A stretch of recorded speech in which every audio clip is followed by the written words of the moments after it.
আমরা আমাদের ফরজ বিষয়গুলোকে নিয়ে তর্ক করি না। নামাজ 5 ওয়াক্ত কেউ তর্ক করে না, করে? এশার নামাজ 4 রাকাত পড়েছেন, কেউ তর্ক করেছে? রমজান মাসে রোজা রাখবো, কেউ তর্ক করবে? আমাদের কেবলা নিয়ে কেউ তর্ক করে? আল্লাহ একজন, এই বিষয় নিয়ে কেউ তর্ক করে? নবী একজন, কেউ তর্ক করে? কোরআন আমাদের একমাত্র ধর্মগ্রন্থ যার ব্যাখ্যা আছে হাদিস, কেউ কি তর্ক করে এগুলো নিয়ে?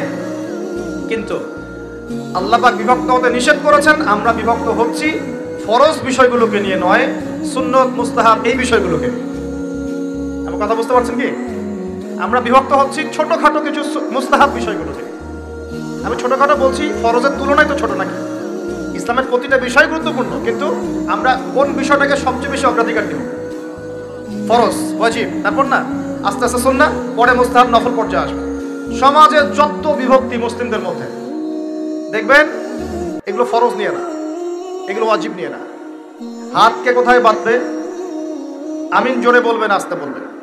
পায়ের সাথে পা লাগাবে কি লাগাবে না? সূরা ফাতিহার নামাজে পড়বে কি পড়বে না? তারাবির নামাজ কয় রাকাত? ঈদের তাকবীর কয় রাকাত হবে? সবে বরাতে আমল করা যাবে কি যাবে?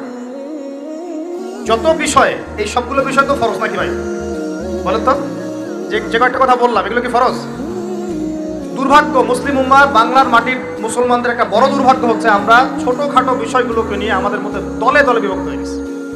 ঠিক এই যে আগামীকাল আল্লাহ পাকের একটা রহমত আমাদেরকে দিয়েছেন, যে লাইলাতুল নিসফু মিনাশ শাবান, শাবান মাসের মধ্য রজনী, আল্লাহ পাকের রহমত। এই বিষয়টাকে নিয়েও বাংলাদেশে আমি দেখলাম, এটা নিয়ে আমি লেকচার দিতে চাই নাই, কারণ এগুলো আমি আসলে খুব একটা মাহফিলেও বলি না, এটা আমার ট্র্যাকও না। আমি অন্য বিষয়গুলো নিয়ে বেশি কথা বলি, আপনারা জানেন এটা। আমাকে কখনো কি হাত বাঁধা নিয়ে ঝগড়া করতে দেখেছেন? আমার লেকচারে কখনো আমিন জোরে আসতে নিয়ে কথা বলতে দেখেছেন? আমি মনে করি উম্মার এই ফিতনাময় অবস্থায় এই বিষয়গুলো হচ্ছে বেশি ইম্পর্টেন্ট, আমাদের আকীদা ঠিক আছে কিনা, আমরা তাওহীদপন্থী কিনা, আমরা সুন্নাত ঠিক আছে কিনা, আমলে বেদাত ঢুকছে কিনা, আমরা হালাল খাই কিনা, সুদ থেকে দূরে থাকতে পারছি কিনা, সমসাময়িক এই বিশ্ব সম্পর্কে সচেতন কিনা, মুসলিম উম্মার বিরুদ্ধে যারা সব চক্রান্ত ষড়যন্ত্র করছে ওদের ব্যাপারে আমরা সচেতন কিনা, শেষ জামানাকে আমরা রিল করতে পারবো কিনা। বড় বড় বিষয়গুলোকে ফোকাস না করে আমরা যখন ছোটখাটো বিষয় নিয়ে মারামারি করতে থাকি, আস্তে আস্তে আমাদের মধ্যে ঐক্য সংহতি নষ্ট হয়, দলে দলে উম্মাহ বিভক্ত হয়ে যায়। ঠিক এই যে এই ইস্যুটাকে নিয়েও কথা বলতে শেষে বাধ্য হচ্ছে, কারণ দেখলাম অনলাইন অফলাইনে দুইটা দল দুইটাই চরমপন্থী। একদল অতিরিক্ত বাড়াবাড়ি, একটা অতিরিক্ত ছাড়াছাড়ি। বাড়াবাড়ি আর ছাড়াছাড়ি, একটা অতিরিক্ত বাড়াবাড়ি, সে একদম শবে বরাতকে মনে হয় লাইলাতুল কদরের উপরে নিয়ে যাচ্ছে আর কি। লাইলাতুল নিসফু মিনাশ শাবানকে কোনো কোনো ক্ষেত্রে বাড়াবাড়ি পন্থীরা একদম লাইলাতুল কদরের উপরে নিয়ে চলে যাচ্ছে। আর ছাড়াছাড়ি যারা, তারা বলছে এই রাত্রে কোনো কিছুই করা যাবে। দুইটাই চরমপন্থী, বুঝতে পারছেন না মনে করেন? একদল এটাকে নিয়ে এত বেশি বাড়াবাড়ি করছে যে এটাকে একদম লাইলাতুল কদরের উপরে নিয়ে চলে যাচ্ছে। আরেকদল দেখা যাচ্ছে এটাকে এমনভাবে পরিত্যাগ করছে যে এই যে কিছুই করা যাবে না, কোনো ফজিলতি নাই। এখন আসলে মধ্যমপন্থা কি, মাঝখানে আমরা কি করবো তাহলে জানার দরকার আছে কি নাই? অনেক হাদিসের অনেক আলোচনা, প্রায় 40-50 পৃষ্ঠার বই, সব আলোচনা তো মাহফিলে করা সম্ভব না। আমি সারমর্মটুকু বলি। সারমর্ম কি? হাদিসের শবে বরাত নামে কোনো শব্দ নাই, এক নাম্বার কথা। কি নাই ভাই? শবে বরাত নামে কোনো শব্দ নেই, আছে লাইলাতুন নিসফু মিনাশ শাবান, শাবান মাসের মধ্য রজনী। শাবান মাসের মধ্য রজনী। শাবান মাস কি? উত্তর, নবী সাল্লাল্লাহু আলাইহি ওয়াসাল্লাম রমজান মাসের পর যে মাসে রোজা রাখতে বেশি গুরুত্ব দিয়েছেন তার নাম শাবান। আমার সাথে বলেন, শাবান মাস কি? নবী সাল্লাল্লাহু আলাইহি ওয়াসাল্লাম রমজানের পরে যে মাসে রোজা রাখতে খুব বেশি গুরুত্ব দিয়েছেন তার নাম শাবান। আয়েশা রাদিয়াল্লাহু আনহা তিনি বলতেন যে শাবান মাস আসলে নবী সাল্লাল্লাহু আলাইহি ওয়াসাল্লাম এত বেশি বেশি রোজা রাখতেন যে মনে হতো তিনি রোজা ছাড়বেনই না, সারা মাস রেখে ফেলবেন। বেশি থেকে বেশি রোজা রাখতেন শাবান মাসে। প্রশ্ন হচ্ছে কেন? উত্তর, এমনিতে এই মাসটা বরকতময় এবং এই মাসে আল্লাহ পাক তার রহমতে বিপুল সংখ্যক মানুষকে জাহান্নাম থেকে মুক্তি দান করেন। সুবহানাল্লাহ। নবী সাল্লাল্লাহু আলাইহি ওয়াসাল্লাম এই মাসকে তাজিম করতেন। এই মাসের সম্মানার্থে, এই মাসে আল্লাহর রহমত বরকতের স্বার্থে নবী করিম সাল্লাল্লাহু আলাইহি ওয়াসাল্লাম এই মাসে বেশি বেশি রোজা রেখেছেন। সুন্নত কি শিখলাম? শাবান মাসে বেশি বেশি রোজা রাখা সুন্নত। একটা কি পেলাম ভাই? শাবান মাসে বেশি বেশি রোজা রাখা সুন্নত। আপনি যদি মুকিম হন, শরীর সুস্থ থাকে, মুসাফির না, আপনার সুস্থতা আছে, সব ঠিক আছে, আপনি চেষ্টা করবেন এই মাসে বেশি বেশি রোজা রাখার। পারা যাবে ইনশাল্লাহ। এটা নবীর সুন্নত হবে। আরেকটা হাদিস মাথায় নিয়ে নেন, আজকে সারা ওয়াজ ভুলে গেলে এই ওয়াজটা ভুলেন না। কি হাদিস?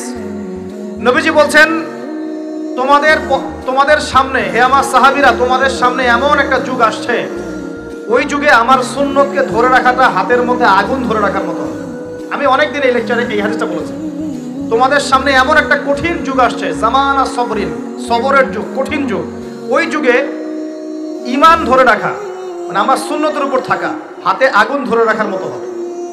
ওই যুগে যদি তোমরা আমার একটা সুন্নতকে জীবিত করতে পারো, সমাজে একটা সুন্নত মরে গেছে ওটাকে আবার জীবিত করতে পারো, তাহলে 50 জন শহীদ সাহাবীর নেকি পাবো।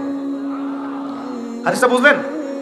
শুধু নেকি না, আপনি 50 জন শহীদ সাহাবীর নেকি পাবেন যখন চলমান সমাজে একটা সুন্নত মিটে গেছে, নাই, মানুষ আমল করছে না, কিন্তু আপনি সেটাকে জীবিত করলেন। পারা যাবে ইনশাআল্লাহ। একটা দেখাচ্ছি, যেমন সাহাবীদের যুগে মানুষ মসজিদে ঢুকলে কি করতো জানেন? আগে 2 রাকাত নামাজ পড়তো। কি করতো?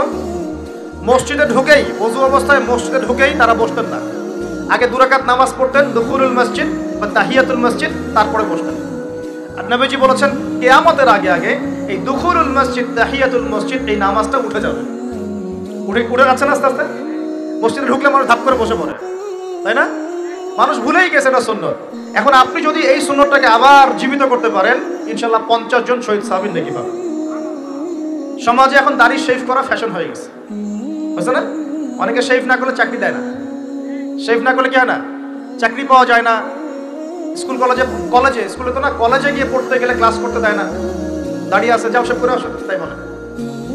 এখন সমাজ চলছে উল্টা। এখন যদি আপনি নবীর সুন্নতকে আবার জীবিত করতে পারেন, 50 জন শহীদ সাহাবীর নেকি পাবেন ইনশাআল্লাহ।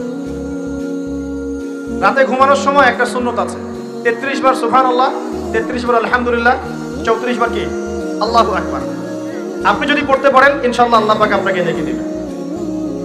সমাজে বহু মানুষ চুল একদম এখন মেসি রোনাল্ডো কাট, তাই না?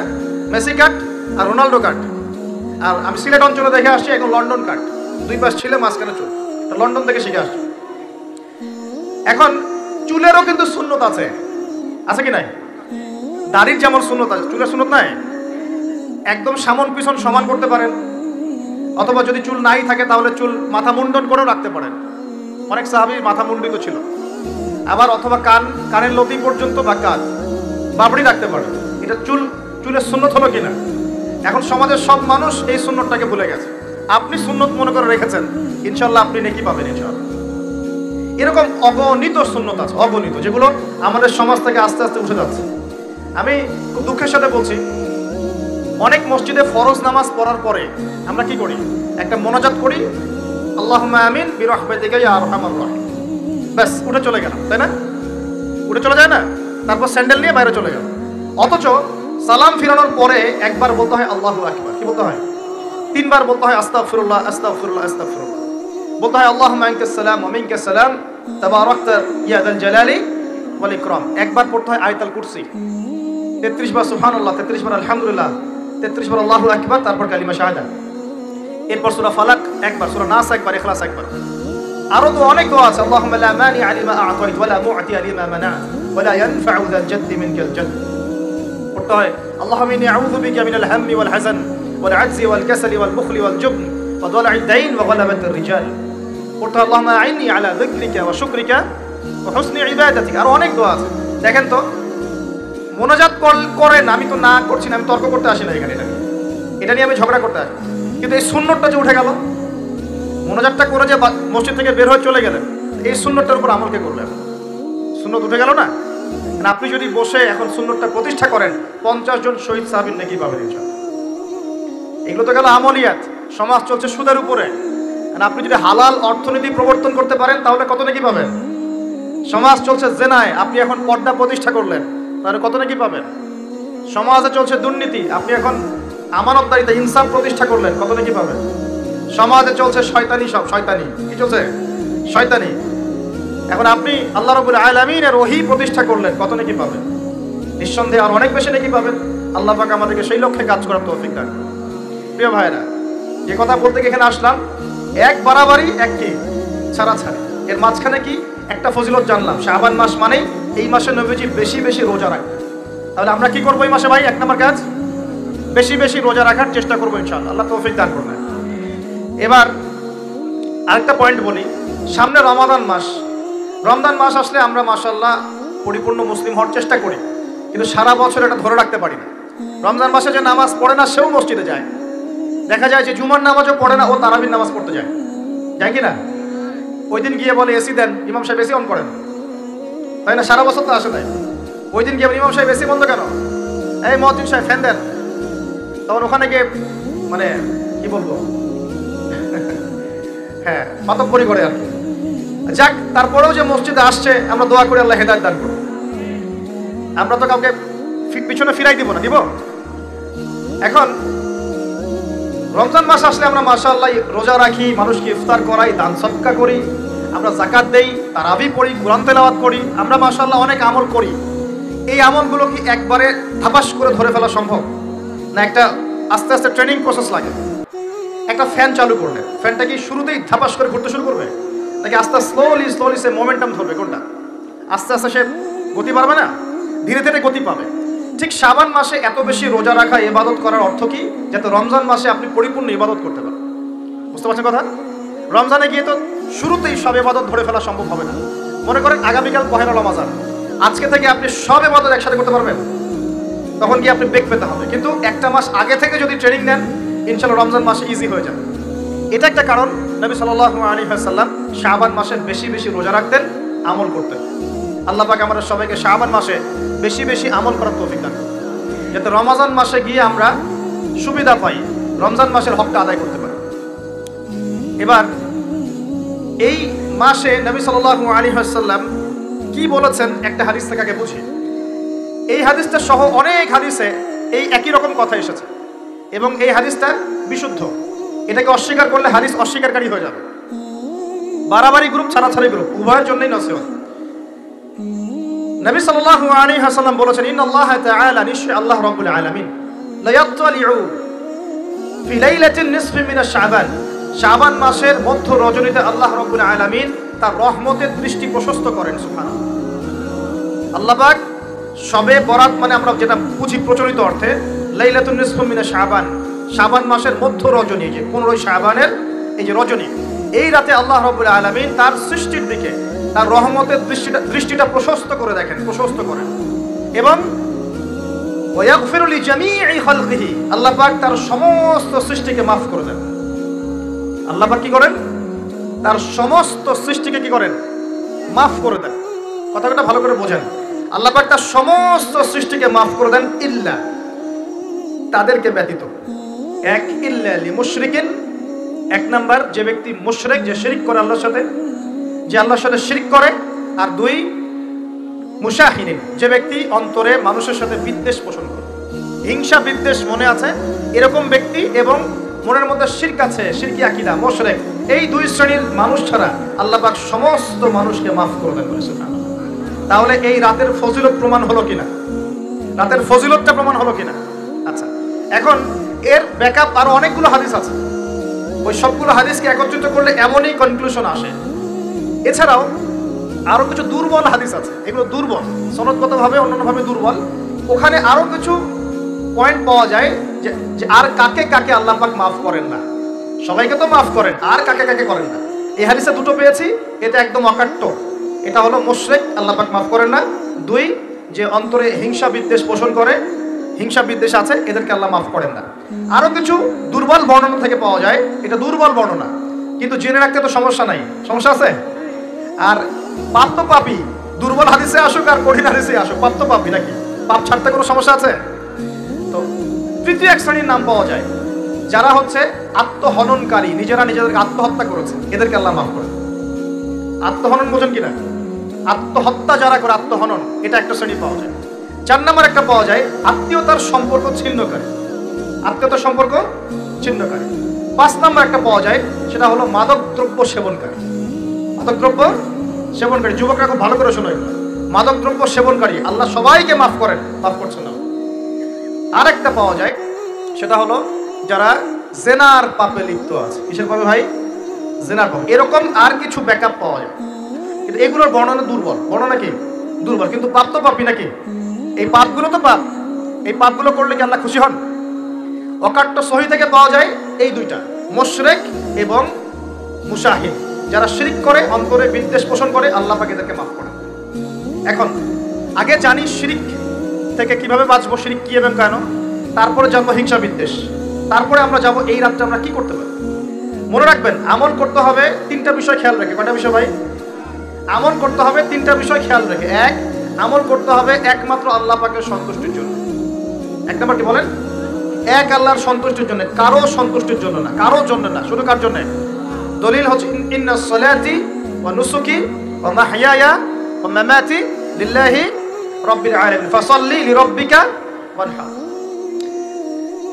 দুই, আমল হতে হবে একমাত্র নবী সাল্লাল্লাহু আলাইহি ওয়াসাল্লামের সুন্নাত মোতাবেক। কার সুন্নাত মোতাবেক? নবী এবং সাহাবীদের সুন্নতের সাথে মেলে না সেই আমল করা যাবে না। নবী এবং সাহাবীদের সুন্নতের সাথে মেলে না সেই আমল করা যাবে না। তিন নাম, আমলটা যত সুন্দরী মনে হোক, আমলটা যত সুন্দরী মনে হোক আর যত মানুষই করুক, যত মজাদার মনে হোক না কেন, নবী করেন নাই, সাহাবীদের থেকে প্রমাণ নাই, আমল করবো না। করলে বেদাত হয়ে যাবে। কি হবে? বেদাত হয়ে যাবে। আর তিন নাম্বার হচ্ছে, আমলগুলো করার আগে অবশ্যই আপনার রিজিকটাকে হালাল করতে হবে। কি করতে ভাই? ব্যাস এই তিনটা শর্ত পূরণ করে আমল করলে ইনশাআল্লাহ তাআলা আমরা জান্নাতে যাবো। ইনশাআল্লাহ আমরা আশাবাদী, আল্লাহ পাক আমাদেরকে জান্নাত দিবেন ইনশাআল্লাহ। আল্লাহ পাক এক রাতে রহম করে সমস্ত মাখলুক সৃষ্টিকে মাফ করে দিচ্ছেন, শুধু শিরক এবং হিংসা বিদ্বেষ পোষণকারীকে মাফ করছেন না। বুঝতে হবে এই পাপ দুটো কত কঠিন। এবার আসেন, প্রথমে একটু শিরক নিয়ে কথা বলি, তারপরে মুশাহিদ নিয়ে কথা বলি। ধৈর্য ধরবেন তো নাকি? দেরি হচ্ছে? সবর করেন। এখন প্রথমে জানি শিরক কি এবং কেন। শিরক হচ্ছে এমন একটা পাপ, যেই পাপ আমলনামায় থাকলে পরে বিনা তওবায় যদি সেই ব্যক্তি মারা যায়, আল্লাহ পাক তাকে মাফ করবেন না। ভালো করে শোনেন, শিরক এমন একটা পাপ, যে পাপ যদি আমলনামায় থেকে যায়, বিনা তওবায় সে মারা যায়, শিরকের পাপ নিয়ে আল্লাহর সামনে দাঁড়ায়, আল্লাহ তাকে মাফ করবেন না। দলিল সূরা নিসা, আল্লাহ পাক বলেন, ইন্নাল্লাহা লা ইয়াগফিরু আন ইউশরাকা বিহি ওয়া ইয়াগফিরু মা দুনা যালিকা লিমান ইয়াশা। আল্লাহ পাক তার সাথে শিরকের গুনাহ মাফ করবেন না, এছাড়া যে কোনো গুনাহ যাকে ইচ্ছা মাফ করবেন।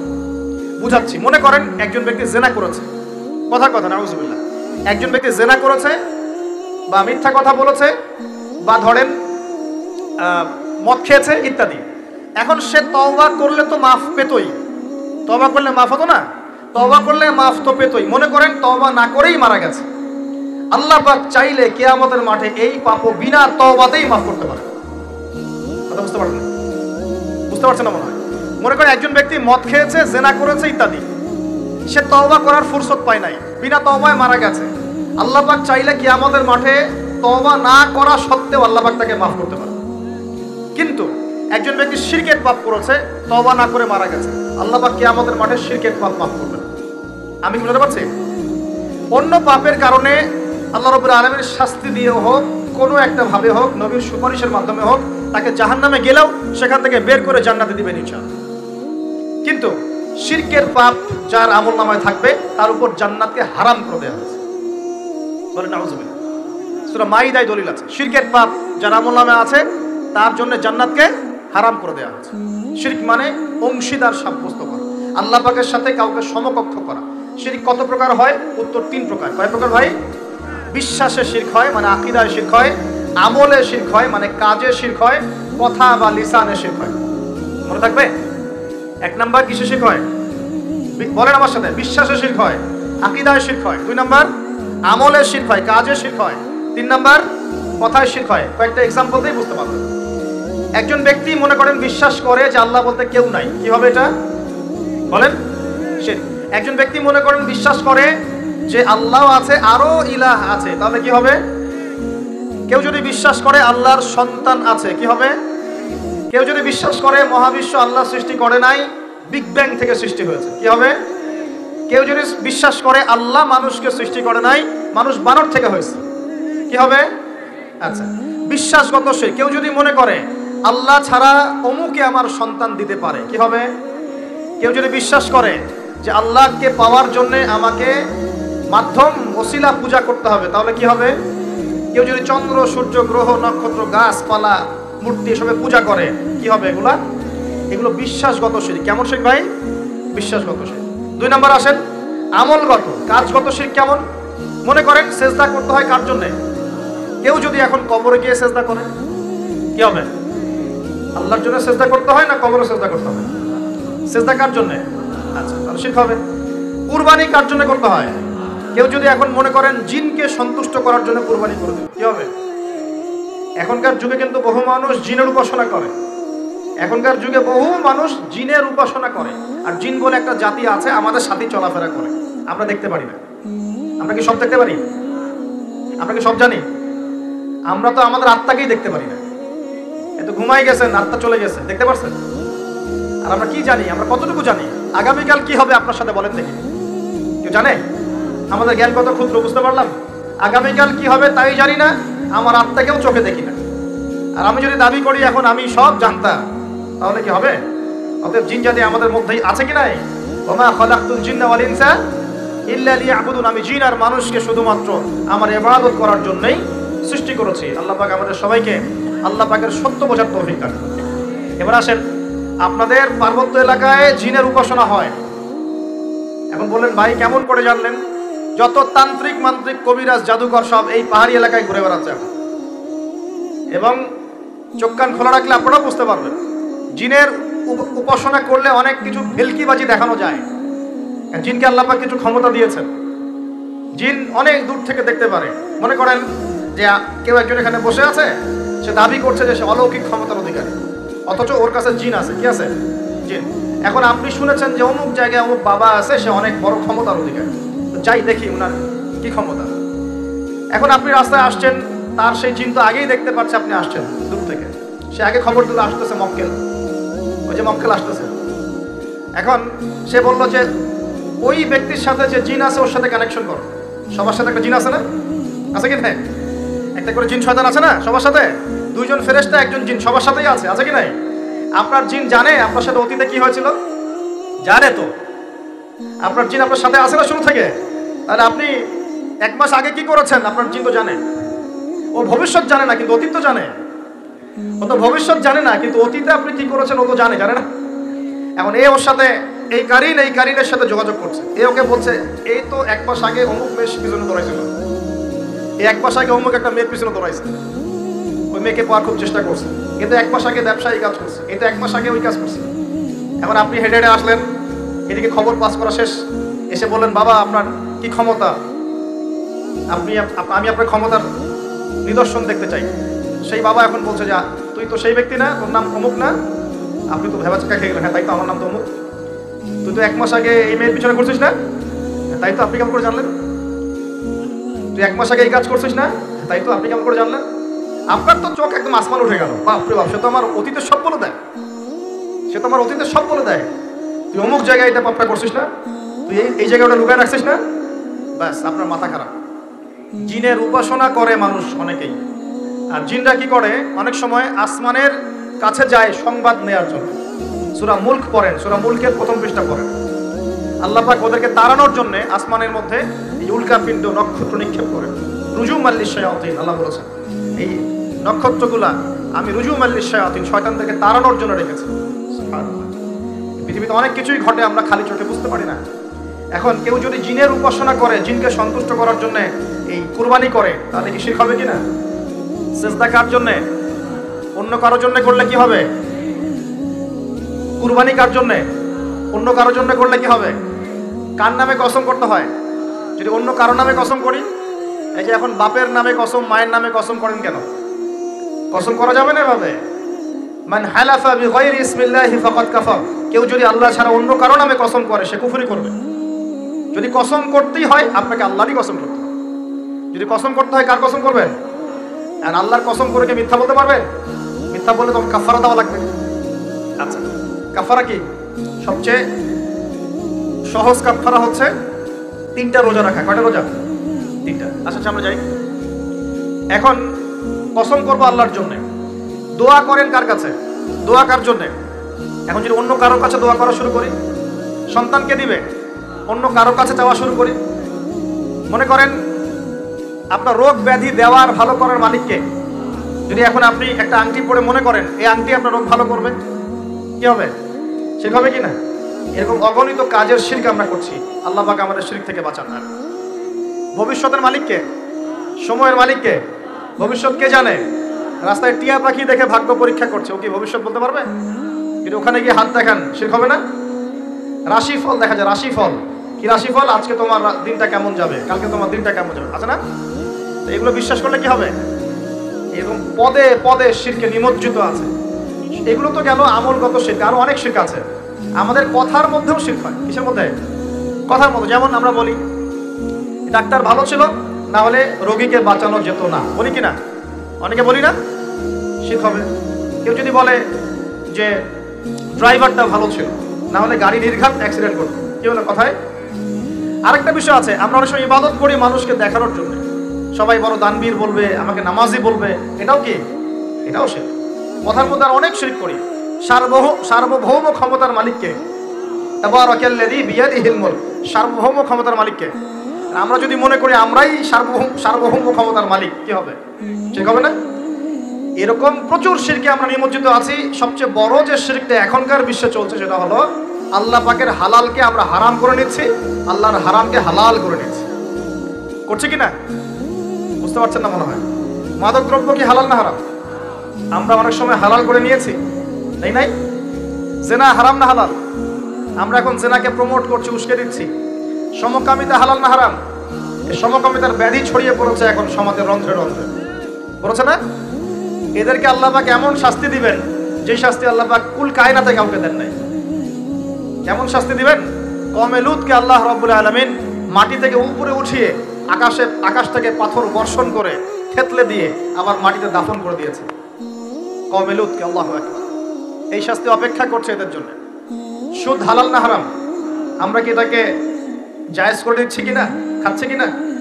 এই বিশ্বের সবচেয়ে বড় একটা সমস্যা চলছে, আল্লাহ পাকের হারামকে আমরা হালাল করছি, হালালকে হারাম করি, এটাও শিরক। এখন আল্লাহ পাক যে বলছেন সবাইকে মাফ করে দিবেন, আল্লাহ পাক শিরক যে করে তাকে মাফ করবেন না। এখন বলেন কত পার্সেন্ট মানুষ মাফ পাবে? এই পাপগুলো কত মানুষ করছে? সবাই করছে না? মোটামুটি সবাই মোটামুটি শিরক করছে। আমরা আল্লাহ পাক আমরা সবাইকে শিরকের পাপ থেকে বাঁচিয়ে রাখুন। এর পাশে একটা শিরক আছে রিয়া বা গোপন শিরক, লোক দেখানো আমল, এটাও গোপন শিরক। আর এক শ্রেণী। আচ্ছা, এখানে একটা কথা বলে রাখি, এই শিরকগুলো থেকে বেঁচে থাকলে কি হবে? শিরক থেকে বেঁচে থাকলে আপনার আমলনামায় যদি আসমান জমিন সমান গুনাহও থাকে, আল্লাহ পাক সমস্ত গুনাহ মাফ করে দিবেন ইনশাআল্লাহ। মনে করেন একজন ব্যক্তির আমলনামায় জেনা, সুদ, ঘুষ, হাবি জাবি দুনিয়ার পাপ দিয়ে ভর্তি, কিন্তু কোনো একটা কারণে বা কোনো একভাবে তার আমলনামায় শিরকের কোনো গুনাহ নাই, শিরক করে নাই, ইনশাআল্লাহ তাআলা কোনো না কোনো ওসিলায় হলেও আল্লাহ পাক তাকে কিয়ামতের মাঠে মাফ করে দিবেন ইনশাআল্লাহ। একটা হাদিস বললেই যথেষ্ট হবে, তারপরে সামনে যাব। রাসূল সাল্লাল্লাহু আলাইহি ওয়াসাল্লামকে আল্লাহ পাক মেরাজের রাতে ওয়াদা করেছেন। কোন রাতে ভাই?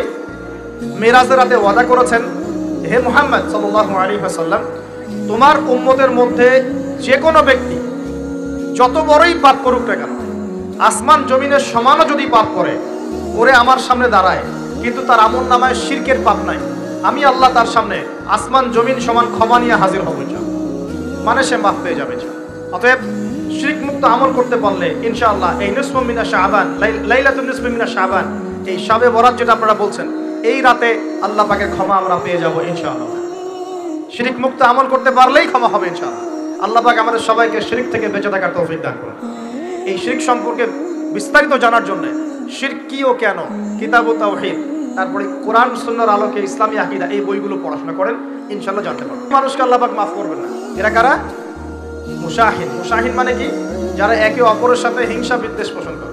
এখন বলেন দেখি, হিংসা বিদ্বেষ পোষণ করেন এমন মানুষ আছে এখন? বলেন দেখি। রাজনৈতিক অঙ্গনে একজন আরেকজনের সাথে হিংসা করছে কিনা? সামাজিক নেতৃত্ব নিয়ে একজন আরেকজনের সাথে হিংসা করছে কিনা? পরিবারের মধ্যেও একজন আরেকজনের সাথে হিংসা করছে কিনা? ভাই একজন আরেকজনের সাথে হিংসা করছে কিনা? আলেম একজন আরেকজনের সাথে হিংসা করছে কিনা? করছে না? বক্তা একজন আরেকজনের সাথে হিংসা করে কিনা?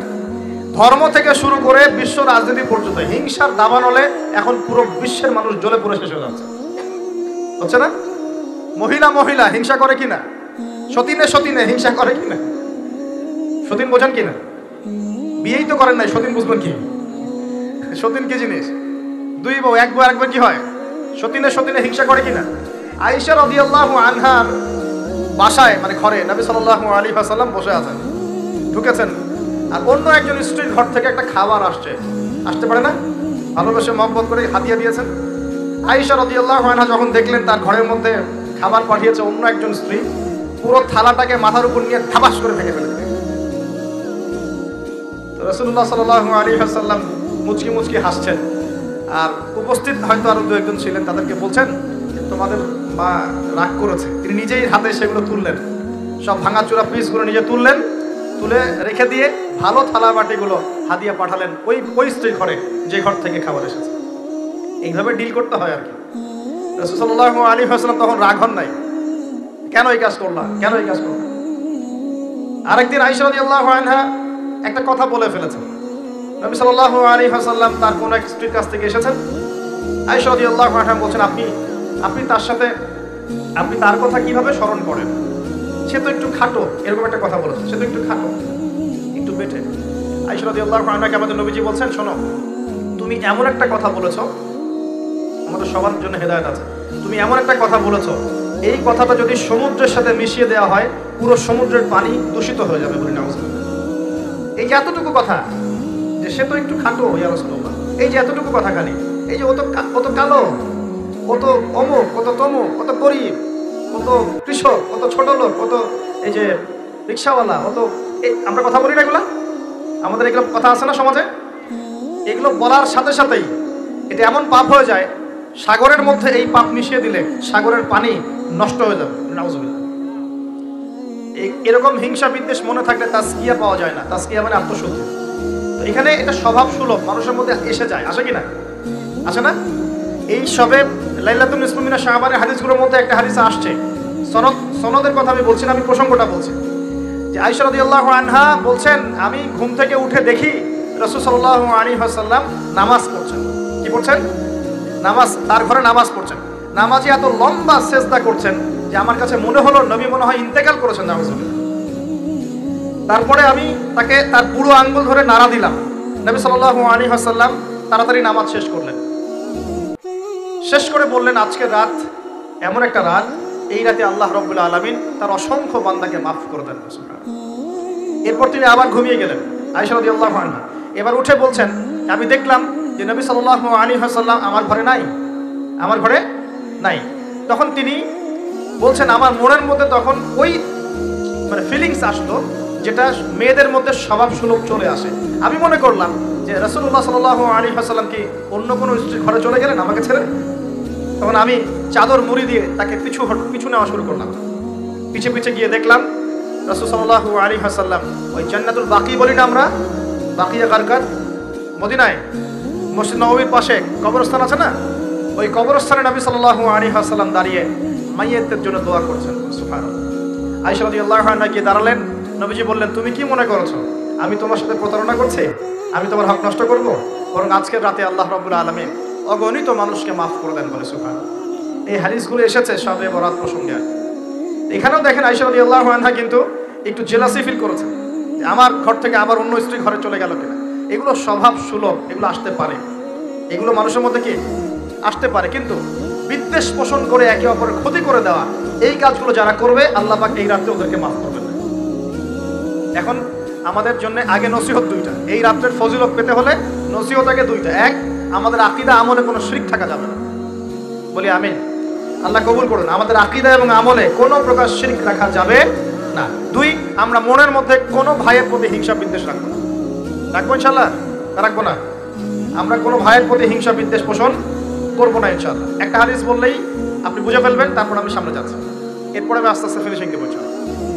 আল্লাহর রাসূল বলেছেন সাল্লাল্লাহু আলাইহি ওয়াসাল্লাম, তিনি বলেছেন যে তোমরা ততক্ষণ পর্যন্ত জান্নাতে যেতে পারবে না, ভালো করে শোনেন, তোমরা ততক্ষণ পর্যন্ত জান্নাতে যেতে পারবে না যতক্ষণ তোমরা প্রকৃত মুমিন না হচ্ছ, প্রকৃত মুমিন না হচ্ছ।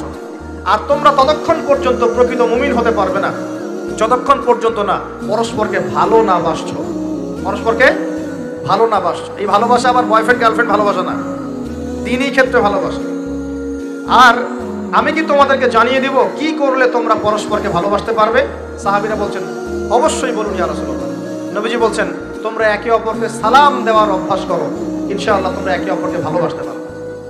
ইসলামের সৌন্দর্য দুটা, কয়টা ভাই? বেশি বেশি মানুষকে সালাম দেয়া এবং মানুষকে খাবার খাওয়ানো। কি খাওয়ানো? আরেকটা মনে রাখবেন, কিয়ামতের আগে আগে মানুষ বাছাইকৃত মানুষকে সালাম দিবে, সবাইকে সালাম দিবে। চলছে কিনা সমাজে? কিয়ামত দূরে না কাছে? এটা আজকে আলোচনার টপিক না, নাহলে আমি বলতাম যে কতগুলো আলামত আপনি দেখতে পারবেন। এখন আমরা বুঝতে পারলাম এই রাতের ফজিলত আছে, আছে কি নাই? এই রাতের ফজিলত কি? আল্লাহ পাক এই রাতে অগণিত বান্দাকে মাফ করে দিবেন ইনশাআল্লাহ। তবে কোন কোন মানুষকে মাফ করবেন না? 1 নম্বর যারা মুশরিক বা শিরক করে, 2 নম্বর যারা একে অপরের প্রতি কি বলেন মুশাহিন, বিদ্বেষ, হিংসা বিদ্বেষ পোষণ করে। এই 2 শ্রেণীর মানুষের অন্তর্ভুক্ত হওয়া থেকে আল্লাহ আমাদেরকে বাঁচাক, আমিন। এরপরে দুর্বল হাদিসগুলো বা যেগুলো একদম দুর্বল সনদের, সেগুলোর মধ্যে অতিরিক্ত এসেছে আত্মীয়তার সম্পর্ক ছিন্ন করলে মাফ পাচ্ছে না, আত্মহত্যা করলে মাফ পাচ্ছে না, জেনা করলে মাফ পাচ্ছে না, মাদকদ্রব্য সেবন করলে মাফ পাচ্ছে না। এই পাপগুলো থেকেও আল্লাহ পাক আমাদেরকে বাঁচিয়ে রাখুন বলি আমি। এখন কিভাবে এই রাতে আমরা ইবাদত করব জানো দরকার কিনা? তার আগে ইবাদত কবুলের কয় শর্ত বলেছে? 3।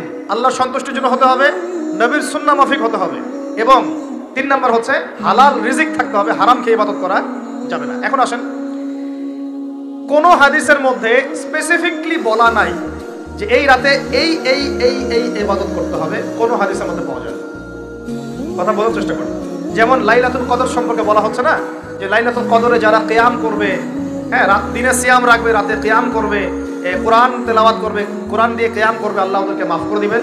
একটা আমল দেওয়া আছে লাইলাতুল কদরে। নবী সাল্লাল্লাহু আলাইহি ওয়াসাল্লাম যা করতেন সেগুলোর মধ্যে আমল দেওয়া আছে। এই নিসফু মিনাশ শাবানের মধ্যে স্পেসিফিকলি এভাবে হাদিসের মধ্যে উল্লেখ করা নাই এই এই এই এই আমলগুলো। এটা খুঁজে খুঁজে আমাদেরকে বের করতে হয়। খুঁজে খুঁজে কেমন? নবী সাল্লাল্লাহু আলাইহি ওয়াসাল্লাম দোয়া করছিলেন মৃতদের জন্য, করছিলেন না? তাহলে এটা একটা আমল পাওয়া গেল। নবী সাল্লাল্লাহু আলাইহি ওয়াসাল্লাম নামাজে ছিলেন, সেজদারত অবস্থায় ওই যে আয়েশা রাদিয়াল্লাহু আনহা টোকা দিলেন, দিয়ে বললেন আমি ভাবছিলাম তার ইন্তেকাল হয়ে গেছে কিনা, তার মানে বুঝলাম যে আপনি নামাজ পড়তে পারেন। এরপরে আল্লাহ পাকের কাছে ক্ষমা চাইতে পারেন, কারণ এই মাসে আল্লাহ পাক আপনাকে এই রাতে আল্লাহ আপনাকে ক্ষমা করবেন, এই রাতে আল্লাহ ক্ষমা করবেন। এখন এটাকে বলা হয় প্রশস্ততা। ব্যক্তিগতভাবে এখানে আপনাকে প্রশস্ত ইখতিয়ার দেওয়া হয়েছে। ব্যক্তিগতভাবে আপনাকে আল্লাহ পাক তার রাসূলের মাধ্যমে এই শরীয়তে এই রাতের আমলের জন্য একটা প্রশস্ত ইখতিয়ার দিয়েছেন। আপনি রাসূল সাল্লাল্লাহু আলাইহি ওয়াসাল্লামের সুন্নাহ মাফিক যে কোনো ভালো কাজ করতে পারেন, কিন্তু নির্দিষ্ট করে আপনাকে দেওয়া হয় নাই যে আপনাকে 100 রাকাতই পড়তে হবে, আপনাকে 200 রাকাতই পড়তে হবে, আপনাকে 10 রাকাতই পড়তে হবে, আপনাকে 1 খতমই দিতে হবে, এরকম নির্দিষ্ট করে আপনাকে কিছু দেওয়া হয়। আপনি এখন চাইলে সুন্দর করে ওযু করলেন, ওযু করে মাশাআল্লাহ আতর খুশবু ব্যবহার করতে পারেন, পরে সুন্দর জামা পরলেন, পরে আপনি আল্লাহর স্মরণে নামাজ আদায় করলেন। এখন ফরজ নামাজ আগে না নফল আগে? ফরজ আগে না নফল আগে? এই আমলগুলো ফরজ না নফল? এগুলো নফল। আগে তো ফরজ পড়তে হবে নাকি? 5 ওয়াক্ত ফরজ নামাজ তো আগে, তারপরে আপনি নফলে আসেন। আমাদের জীবনে কোনটার গুরুত্ব সবচেয়ে বেশি? ফরজ ঠিক না থাকলে নফল দিয়ে কাজ হবে? তো ফরজ ঠিক করার পরে আপনি এখন অতিরিক্ত আমল করার চেষ্টা করছেন, সুন্দর কাপড় চোপড় পরেছেন, আপনি মাশাআল্লাহ পাক পবিত্র হয়েছেন, আতর খুশবু ব্যবহার করেছেন, আপনি নীরবে নিভৃতে আল্লাহকে ডাকছেন নামাজের মতো, লম্বা করে সুন্দর করে নামাজ পড়ছেন, আপনি একটু কোরআন তেলাওয়াত করছেন, আলহামদুলিল্লাহ। আপনি এই রাতে মৃতদের জন্য দোয়া করলেন, নিজের জন্য দোয়া করলেন, পরিবারের জন্য দোয়া করলেন, আপনি তাসবিহ তাহলিল করলেন, যদি আপনাকে আল্লাহ সামর্থ্য দেন আপনি কিছু দান সাদাকা করেছেন, আপনি বিভিন্ন রকম ভালো কাজে আপনি নিজেকে মানে এঙ্গেজ রাখতে পারেন, নিজেকে বিভিন্ন ভালো কাজে আপনি নিজেকে সম্পৃক্ত রাখতে পারেন। এভাবে আপনি রাতটাকে একটা উৎসবের উৎসাহে পার করতে পারেন। কিন্তু আমরা যে ঘটা করে অনেকগুলো কাজ করি না, ঘটা করে হালুয়া রুটি সামাই টামাই এই সেই আলোকসজ্জা অমুক তমুক দল বেঁধে কবরস্থান, এই আমলগুলো নবী এবং সাহাবীদের থেকে প্রমাণ হয়নি। আমি কি বুঝতে পারছি? আমল করতে আপনাকে নিষেধ করা হয় নাই, কিন্তু বাড়াবাড়ি করবেন না, ছাড়াছাড়ি করবেন না, মধ্যমপন্থী থাকেন। ব্যক্তিগতভাবে আপনি আপনার মতো করে আমল করতে পারেন, আপনাকে ইখতিয়ার প্রশস্ততা দেওয়া হয়েছে। আপনি একটু নামাজ পড়েন, একটু তেলাওয়াত করেন, একটু জিকির করেন, দোয়া করেন, আপনি আল্লাহর কাছে চেয়ে নেন। আরেকটা হাদিস আছে, এই রাতে আল্লাহ রাব্বুল আলামিন প্রথম আসমানে নেমে আসেন। সুবহানাল্লাহ। আল্লাহ পাক কেমন করে নেমে আসেন এটা আমাদের ব্যাখ্যার বাইরে, এটা সত্তাগতভাবে না, আল্লাহ পাকের রহমান নেমে আসেন। আল্লাহ পাক আহ্বান করতে থাকেন, কে আছে আমার কাছে কিছু চাইবে আমি তাকে দিব, কে আছো আমার কাছে ক্ষমা চাইবে আমি মাফ করে দিব, কে আছো আমাকে ডাকবে আমি তার ডাকে সাড়া দিব। সুবহানাল্লাহ। আল্লাহ পাক এই পুরো রাত বলতে থাকেন, একটা কথা মনে রাখবেন, এভাবে কিন্তু আল্লাহ পাক প্রত্যেক রাতেই বলতে থাকেন, শুধু এই একটা রাতেই নয়, প্রত্যেক রাতেই আল্লাহ পাক বলতে থাকেন, কিন্তু এই রাতে স্পেশালি আল্লাহ পাক অগণিত মানুষকে মাফ করে দিবেন ইনশাআল্লাহ। আমরা আল্লাহর কাছে দোয়া করি আল্লাহ পাক আমাদের সবাইকে যেন সুস্থতার সাথে শাবান মাসে বেশি বেশি রোজা রাখার তৌফিক দান করেন, এবং যে আমলগুলো সুন্নাহসম্মত, এই সুন্নাহসম্মত আমলগুলো আল্লাহ আমাদের করার তৌফিক দান করেন। বাড়াবাড়ি পর্যায়ে চলে যাবেন না, একবার ছাড়াছাড়ি পর্যায়ে চলে যাবেন না, মধ্যমপন্থী থাকেন, রাতের ফজিলতটাকে আল্লাহর কাছে চেয়ে নেন, এবং আল্লাহর কাছে মাফ পাওয়ার জন্য যে পাপগুলোকে ছাড়তে হবে, যেমন শিরক, হিংসা বিদ্বেষ ইত্যাদি ইত্যাদি, এই পাপগুলোকে ছেড়ে দিয়ে আল্লাহর কাছে নিজেকে প্রমাণ করার চেষ্টা করি। আল্লাহ পাক আমাদের সবাইকে তৌফিক দান করুন বলি আমিন।